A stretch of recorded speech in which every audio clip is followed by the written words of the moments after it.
Jesus can. Find out what Jesus can do in this episode of 5 Minutes Closer.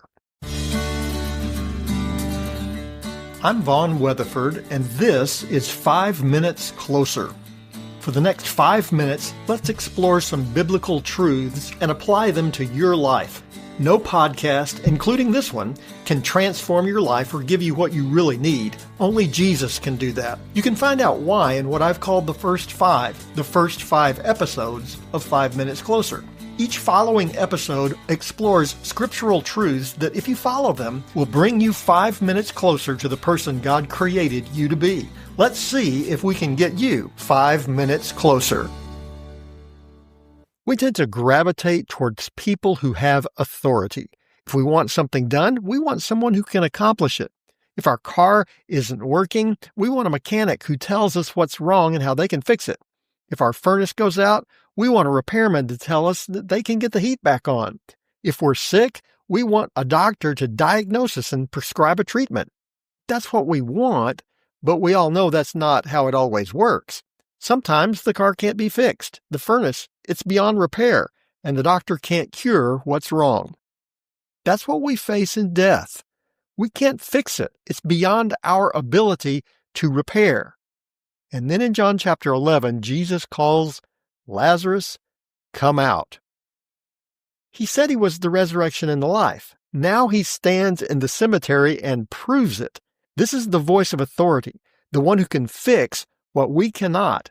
Death cannot defeat him. Here's what the Bible says in John chapter 11, beginning with verse 43. When he had said these things, he cried out with a loud voice, "Lazarus, come out." The man who had died came out, his hands and feet bound with linen strips, and his face wrapped with a cloth. Jesus said to them, "Unbind him and let him go."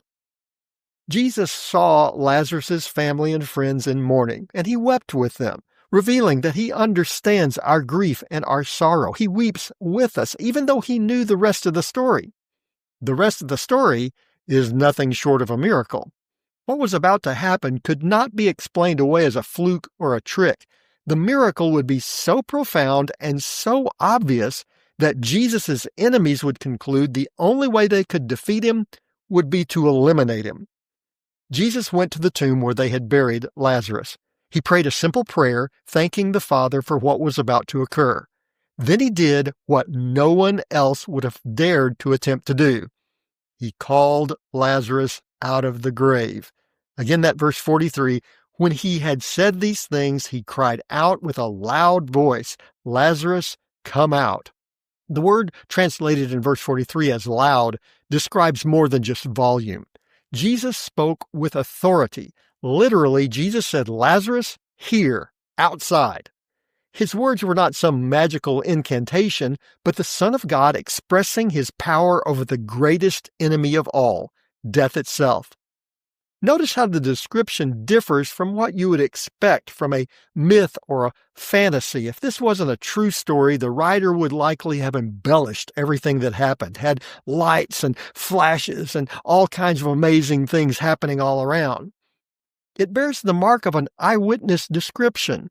Simple language, yet attention to detail, such as the cloth wrapped around Lazarus' face. Also notice that as remarkable as this miracle would have been, Jesus was still attentive to practical needs. It's not hard to imagine that everyone who saw this was in shock as Lazarus comes walking out of the tomb. They didn't know what to think, they didn't know what to do, but Jesus did. Unwrap him out of those grave clothes so he can go. This was no part-time performance. Lazarus was now alive and well. He could go back to living his life. If only somebody would get those grave clothes off of him. As amazing as the raising of Lazarus was, it was just a taste of what was to come. Jesus would rise from the grave himself. He would not only come back to life, he would live forever. He is life. That's what we celebrate. Jesus is alive. And because he lives, we can live through him. Because he defeated death, we can have life in him. This is not a performance. This is not a curtain call. Jesus has torn the curtain in two. He is alive so that we can live. And now you're 5 minutes closer. My prayer is that these 5 minutes have challenged you, inspired you, and caused you to consider applying God's message for your life from His Word. To find out more, visit our website at 5minutescloser.com. Join me next time to see if we can get you 5 minutes closer.